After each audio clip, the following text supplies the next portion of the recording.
Well, Casey, that's enough politics for today because as with every week, seemingly, it has been a huge week in AI. So it's time for our segment, This Week in AI. This week in AI.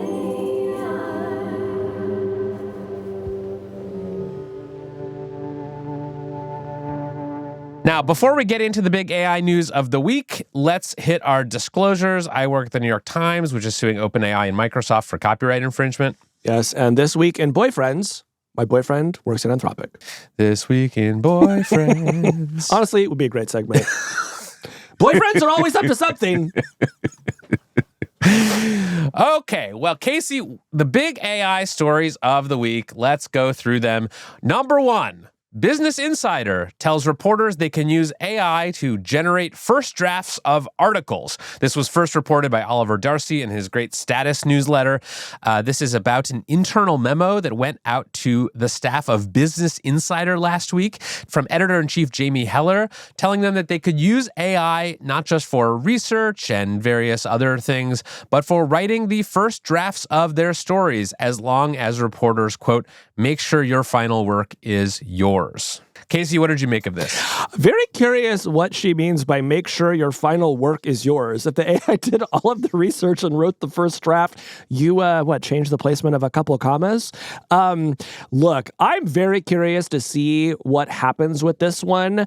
The cynic in me suspects that this sort of thing is going to become a lot more common. And as AI writing tools improve, I think more reporters are going to feel like maybe I should let it take a stab at a first draft. I should say for myself, I do use AI systems to edit my copy. So not to do the writing, but to catch the typos and some of the factual errors. So there is kind of a spectrum of what I think you and I think is like okay right now. This goes further than I would, but this just seems like one of those frontiers that keeps advancing, and before long, a lot of other folks are going to do it. Right now, I think that letting reporters draft the first versions of their articles with AI is actually kind of risky from like a reputational standpoint because, look, the AI writing still has sort of various stylistic flaws in it. You can kind of tell when you're looking at something.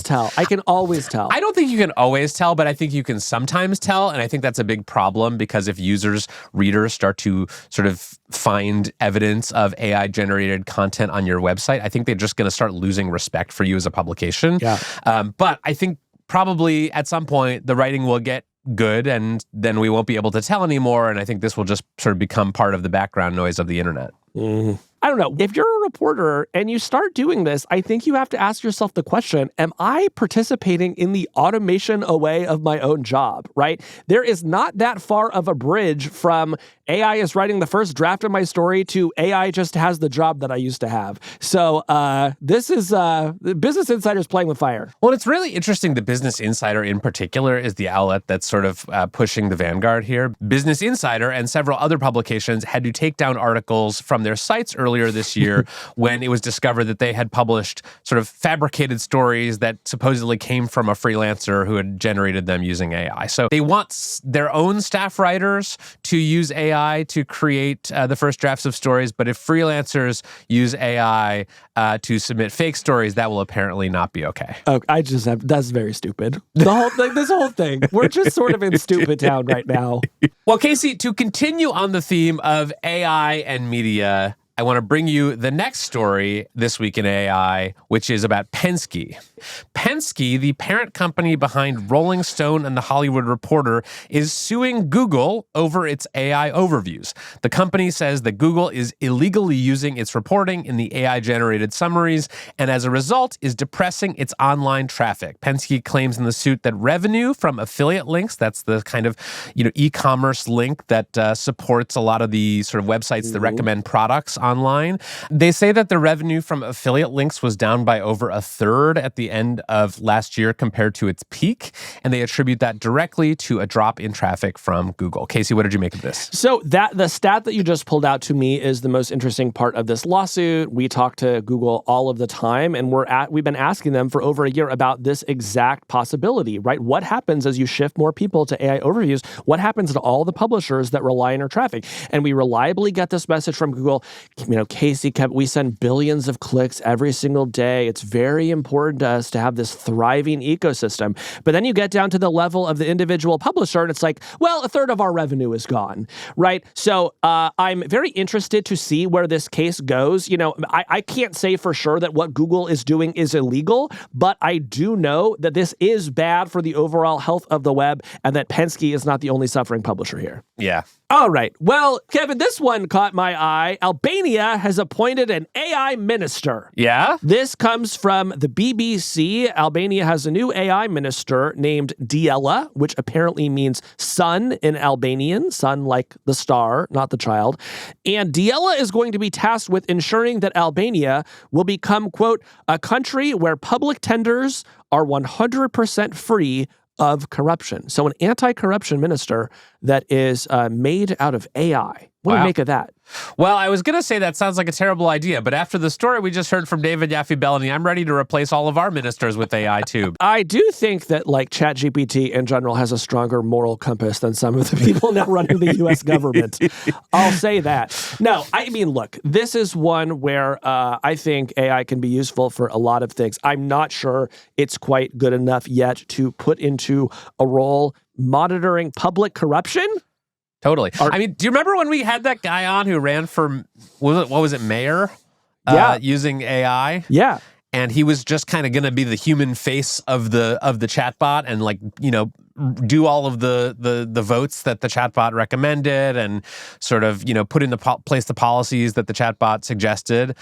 I think there's probably some meaningful percentage of lawmakers today who are using ChatGPT to help them decide what to vote on and how to vote and, how to run their piece of the government.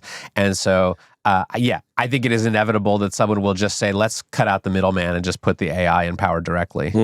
Well, at least in this case, do you know who I would have put in charge of overseeing corruption in Albania? Who? A person of prominent Albanian heritage, Dua Lipa. Really? I think she would have done a great I didn't job. realize she's Albanian. Yeah, absolutely. I think she would have done a great job. All right. What else is in the news, Kevin? Well, our next story comes to us from the world of Roblox. That is, of course, the hit game creation platform where, according to several accounts that track Roblox activity on X, a new game recently broke the all-time record for most concurrent players on the platform. Something like 23.4 million people were simultaneously playing a game based off the viral AI sensation of Italian Brainrot. Italian Brainrot, I think one of our favorite finds of the year, and you're telling me it's a video game now.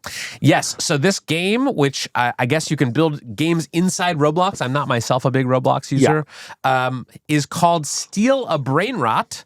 And I did spend some time on YouTube trying to understand this phenomenon. Yesterday, I watched a video about a guy who spent 24 hours playing Steal a Brainrot inside Roblox. That sounds good for you. Yes. The video, thankfully, was not 24 hours long. But basically, this is a video game that users of Roblox, or one user in particular, has created where you kind of just go around stealing people's characters from the Italian Brainrot franchise, which, as you will remember, as you introduced me to earlier this year, was created on TikTok as kind of a self-referential form of Zoomer humor. So is this kind of a play on Pokemon, except instead of stealing Bulbasaur, you're stealing Tung Tung Tung Sahur and Ballerina Cappuccina? Yes, you can go around, you can buy various characters with your Robux, you can buy a Nubini Pizzanini and use it to do various things. You can then go around stealing other people's characters that they've bought. This has become a huge sensation. I mean, 23.4 million people is massive. And I think this is a phenomenon that is essentially invisible to people who are over the age of 18. But if you were a teenager, this has been a very big deal. And I think it goes to one of the things that you've been saying on this show for a while now, which is that there is just a generation of people who love AI-generated content, who are not bothered at all by any of the moral or ethical or copyright concerns, who are just like, yes, I love Bananini Chimpanini or whatever. Kevin, it's Chimpanzini Bananini. Please show some respect. And I am going to devote many hours of my life to playing a video game game in Roblox inspired by these characters. Very interesting. We'll have to give that a shot. I have one other wrinkle to bring you. This is a late-breaking wrinkle in this story, which is that apparently the Tung Tung Tung Sahur character has disappeared from the Roblox game due to a copyright dispute. Really? Who owns the copyright on Tung Tung Tung Sahur? Is he part of the Marvel Cinematic Universe now? Well, according to Dexerto, this character was removed from the game by an agency representing the creator Noxasht, who claimed that the Steal a Brainrot developer Sammy pulled the character while legal discussions over licensing were ongoing. Wow, what more iconic move could you make than literally stealing Italian Brainrot from the Steal an Italian Brainrot game? I think that person won the game, I have to say. Congratulations. Kevin, here's a more serious one I'm curious to get your thoughts on. OpenAI is launching a new ChatGPT experience for teens. So over recent weeks, as we've talked about on the show, there has been more scrutiny of OpenAI over the way that younger and more vulnerable people are using the platform. Some of those people have died by suicide. There was a hearing in the Senate about these issues this week. On Tuesday, OpenAI said it's building a system that will try to identify users who are under 18 and will give them a more limited version of ChatGPT that will block graphic sexual content and in rare cases, potentially involve law enforcement. So what did you make of this story when you saw it? Yeah, I thought this was largely a positive development. Like, I am very worried about the increasing frequency with which young people especially are using these chatbots as sort of emotional support companions, are forming these intimate relationships with them. And as we've discussed, like for some set of them, this does really appear to be taking a toll on their mental health. So I am all in favor of OpenAI doing what it can to determine which of its users are under 18 and to give those users a different experience. They also have been under some pressure. Last Thursday, the FTC launched an inquiry into these AI chatbots, including OpenAI's, and the company is also facing a lawsuit from the family of Adam Rain, a 16-year-old boy who died by suicide after talking with ChatGPT. So this did not come out of nowhere. They have been under a lot of pressure to do something for their younger users, but I think this is probably a good and overdue step. Yeah, I agree with that. At the same time, I worry that this truly is not going to be enough. You know, right now, I think one reason why younger people and vulnerable people are sharing their most intimate thoughts with ChatGPT is because they're confident that those communications are private. Now that they know that those could potentially be shared with your parents, with law enforcement, my guess is those teens and vulnerable people are simply going to go elsewhere. They're going to go to other platforms that don't have those same protections. So while I agree with you, I think this is the right thing for OpenAI to do. I think we need to look around the industry at platforms that do not have these protections and ask them, well, what are you going to do? And even after all of them do it, there's the risk that teenagers and vulnerable people are just going to start talking to large language models that live on their laptops that don't communicate with anyone, right? So the horses are sort of out of the barn here in a way that makes me nervous, but I am happy to see at least one company doing something about it. Yeah, and look, I think this is very much a secondary element to the story here, but I am also interested in how OpenAI is going to try to determine the ages of its users. It is apparently not going to do what lots of other internet services do, which is just put a little, box on the sign-up page that says, hey, tell us how old you are or when your birthday is, and then trust that people are not going to sort of lie their way around that. It is instead going to try to infer a user's age from the things that they're chatting with ChatGPT about. So if you're asking about your 8th grade math homework, it might flag you as being, underage and show you the kind of nerfed youth version of ChatGPT instead. I did see some speculation that maybe teenagers are going to try to get around this by talking about like back pain and mortgage interest rates and things like that. So the system thinks they're middle-aged. Say ChatGPT, my wife, she's busting my chops. You gotta help me. But I think we'll have to see how that goes. Well, here's one more, Kevin. Both OpenAI and Anthropic put out new reports this week on how people are actually using their chatbots. Yeah, I thought this was really interesting. This is a kind of data that's been relatively sparse. We just don't know a lot about how people are actually using these chatbots. And the companies that make the chatbots are the ones, of course, with the access to the best data about that. But we got reports this week from both OpenAI and Anthropic who talked about the various ways that people are using their models. We should also say that these are not exactly apples to apples. OpenAI's report just looked at the sort of consumer version of ChatGPT, so not counting all of the business and enterprise users who are using it through the API. Anthropic's report did include both the sort of consumer Claude version as well as the sort of more enterprise-focused coding tools. But let's talk about a few things from this. One thing that stuck out to me was that with ChatGPT, there is a closing gender gap in usage. So a year or two ago, it was the case that many more men than women were using ChatGPT. But now, according to OpenAI, more than half of ChatGPT's users appear to be women.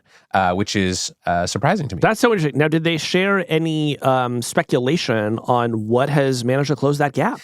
No, the researchers who conducted this study did not give any sort of hypotheses for why this gender gap has narrowed. But they did say that by July of 2025, the share of ChatGPT users with sort of typically feminine names had risen to more than half of all ChatGPT users, 52%. They also said that this has become a fast-growing tool in low and middle-income countries. Maybe there's some sort of relationship there. They said that by May 2025, ChatGPT was growing much faster in the lowest income countries than in higher income countries.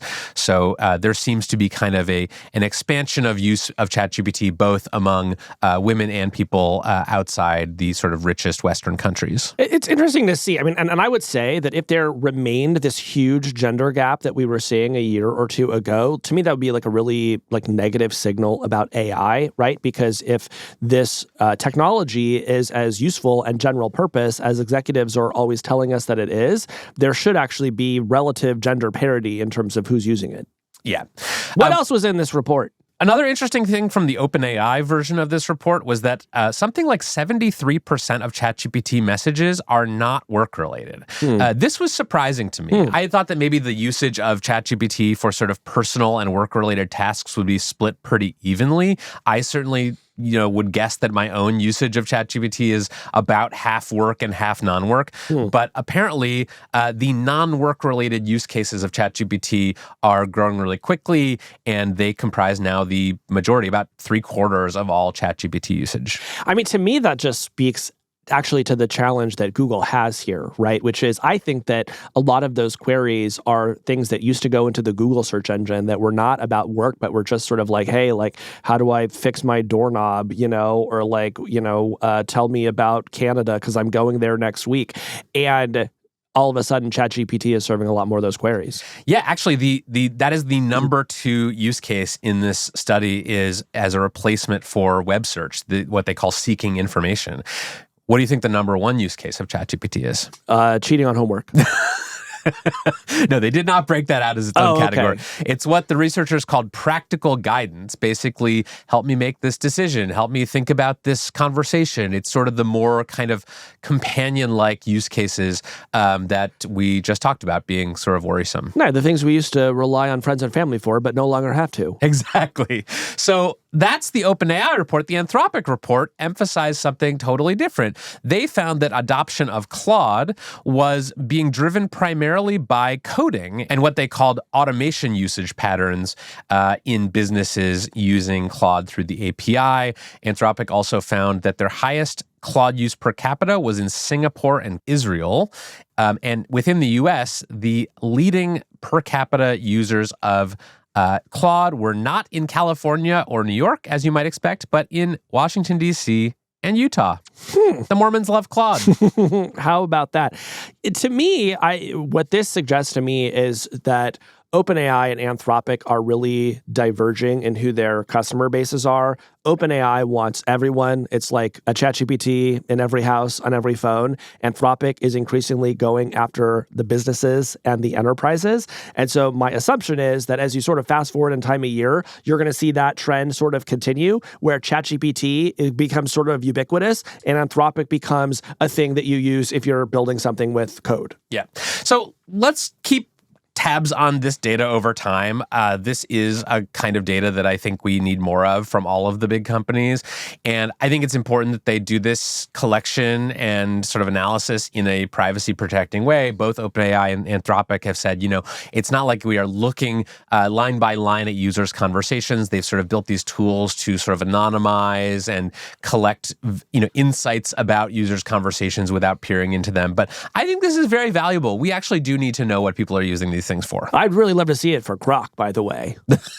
What would come out ahead? Would it be gooning toward anime companions or racism?